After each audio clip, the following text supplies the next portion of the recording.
মাঠের বাইরের কি মাঠের বাইরে যাবে, এটা হচ্ছে মাঠের মাঝখানে, ঠিক মাঝখানে থাকবে এটা। অর্থাৎ এটার বিপরীত ভার্টিক্যাল টাইফন বাট্টুল, বিপরীত ভার্টিক্যাল টাইফন বাট্টুল। এটা মানে কি বর্ডার পাশে কাছে গিয়ে থাকবে, বর্ডারের মাঝখানে থাকবে এটা।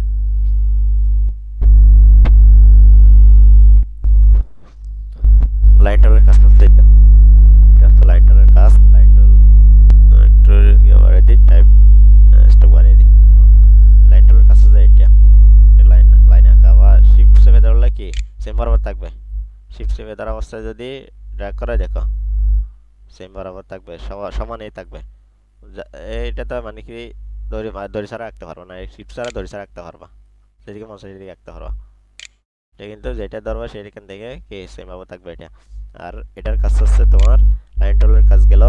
তারপর আরসি টুল যেটা আছে এটার কাজ হচ্ছে তোমার,